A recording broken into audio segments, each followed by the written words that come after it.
Good morning students. वो ना आज हम जो करेंगे शॉर्ट आंसर क्वेश्चन कर रहे हैं। जैसे फर्स्ट क्वेश्चन आज हम डिस्कस करें, without evaluating problem state that why each statement is true. ये स्टेटमेंट ट्रू है या नहीं, क्यों है ट्रू। अब वो फर्स्ट क्वेश्चन कहता है कि 2 3 1 0 0 0 -1 2 0 0 को इक्वल क्यों है। हमने बताना है क्यों ये स्टेटमेंट्स जो हमें दी गई हैं वो सही हैं। तो उसका रीज़न बताना है, उसका कारण क्या है कि जो ये लिखा है वो सही है। वो कहते हैं कि पहला ये ज़ीरो के इक्वल क्यों है, क्योंकि आपको पता है कोई भी एक रो या कॉलम ज़ीरो हो जाए तो वो डिटर्मिनेंट ज़ीरो होता है। तो यहाँ पे मैंने लिख दिया all elements of R2 are zero, इसलिए ये स्टेटमेंट ट्रू है। 3 1 3 0 1 0 1 2 1 इज इक्वल टू 0। अब ये ज़ीरो क्यों है। अब इसमें देखा जाए तो ये जो C1 है और ये जो C2 है C3, ये दोनों क्या है, सेम 3 0 1 3 0 1। तो because C1 and C3 are identical, तो इसलिए क्या है, ट्रू है। नेक्स्ट -2 1 0 3 4 1 -4 2 0। अब ये ज़ीरो क्यों है।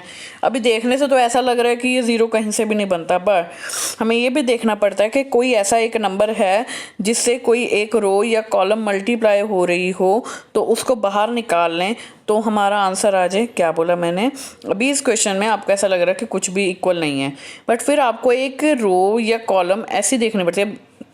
कोई एक रो या कॉलम कुछ ना कुछ ऐसा इसमें होगा कि उसमें कोई एक ऐसा नंबर होगा जो सबसे मल्टीप्लाई हो रहा है, और उस नंबर को जब मैं बाहर निकालूं तो मेरा किसी रो या कॉलम के साथ वो मैच कर जाए। जैसे यहाँ पर आपके पास -2 1 0 है ना। अभी 3 4 1 है, ये तो किसी के मल्टीपल नहीं है, तो इसको भी आप क्रॉस लगा दो। फिर मैं -4 2 0 पे लगाती हूँ, मतलब कि इसको अब हमने कंसीडर नहीं करना। क्रॉस का मतलब ये नहीं कि ख़त्म हो गया, क्रॉस का मतलब है कि इसको हमने नहीं देखना, अभी इसको जैसा है वैसे ही रहने देना। अब यहाँ -4 2 0 है। अब -4 को मैं -2 × 2, 2 को 2 × 1 और 0 को 2 × 0 लिख सकती हूँ, है ना।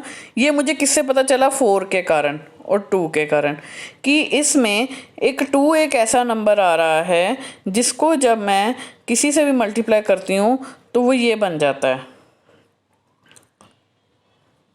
क्या देखा मैंने, इस रो में -4 को मैं 2 × -2, इसको 2 × 1 और इसको 2 × 0 लिख सकते हैं। आपने ऐसी जजमेंट खुद करनी है, कोई करने नहीं आएगा। ये आपका अपना दिमाग है कि कोई ऐसा रो या कॉलम है जिसमें से कुछ कॉमन निकाला जा सकता है। तो मैंने ऐसा देख लिया कि यहाँ पे ये 2 का टेबल चल रहा है, 2 को -2 से करो, 2 को 1 से करो, 2 को 0 से करो, तो वो चीज़ आ जाती है। तो जब ये 2 2 कॉमन निकाला तो मेरे पास पीछे क्या बच गया, -2 1 0 -2 1 0, क्योंकि 2 मैंने बाहर ले लिया। और रो 1 भी यही थी, है ना। अब रो 1 और रो 3 क्या हो गई है, सेम, आइडेंटिकल।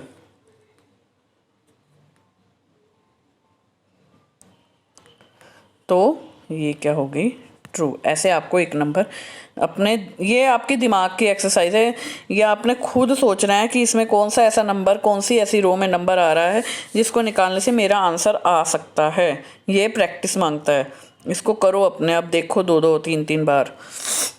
अगला वो कहता है कि 3 2 1 4 0 7 5 3 4 इज इक्वल टू 3 4 5 2 0 3 1 7 4। ये क्यों है इक्वल। तो कल आपको मैंने एक प्रॉपर्टी बताई थी कि अगर रोज़ और कॉलम इंटरचेंज हो जाएं तो उनके डिटर्मिनेंट पे कोई फ़र्क नहीं पड़ता, डिटर्मिनेंट सेम रहता है। अगर रोज़ और कॉलम इंटरचेंज हो जाएं तो उनके डिटर्मिनेंट पे फ़र्क नहीं पड़ता, वो प्रॉपर्टी यहाँ लग गई है, इसलिए ये भी ट्रू है। Next 168 203 168 203 713 5 is equal to -603 127 835।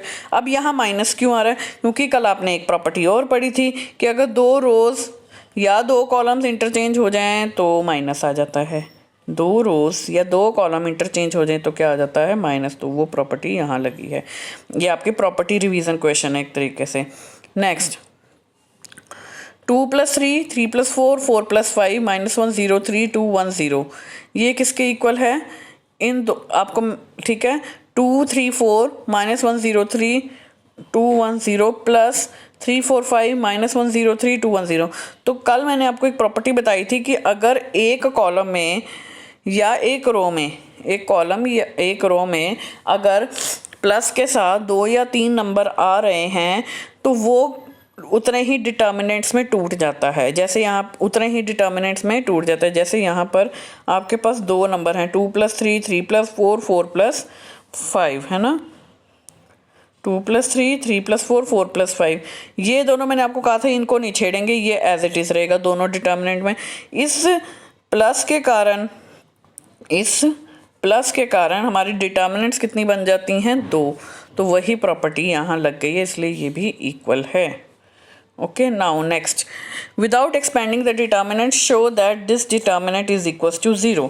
तो अब आपके पास सबसे पहले आपने क्या लिया कि ये डिटर्मिनेंट आप लेट भी कर सकते हैं। ये आपके पास एक डिटर्मिनेंट है 42 28 14 1 7 3 6 4 2, इसको आपने 0 दिखाना है। अब इसमें भी वही दिमाग है कि इसमें से किस रो या कॉलम में से कोई एक ऐसा नंबर निकालूं जिससे मेरी दो रोज या दो कॉलम्स सेम हो जाएं, दो रोज या दो कॉलम्स जो हैं वो सेम हो जाएं।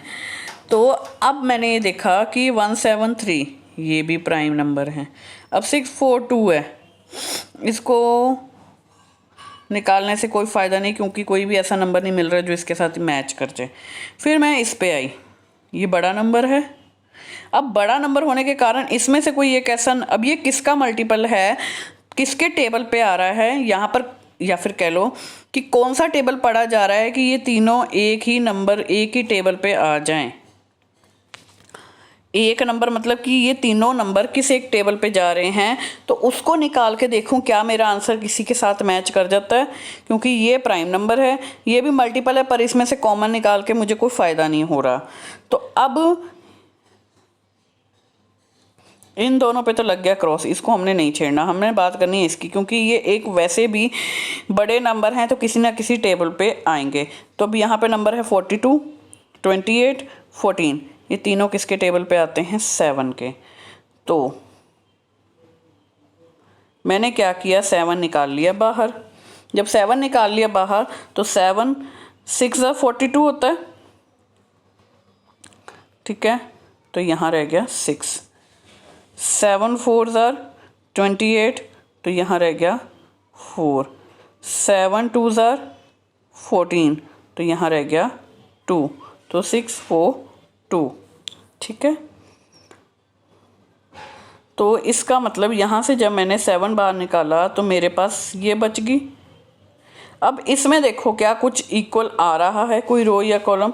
तो जब मैंने इसमें से 7 कॉलम निकाला तो ये C1 और ये C2 C3 सॉरी C1 और C3 क्या हो गई, आइडेंटिकल, और आइडेंटिकल होते ही डिटर्मिनेंट 0। ओके, तो आपने ये आपके दिमाग में दो ऐसे मैंने क्वेश्चन करा दिए जिसमें कोई नंबर कॉमन निकालने से वो क्वेश्चन सॉल्व हो जाता है। तो ऐसे क्वेश्चंस को ध्यान में रखना। Thank you.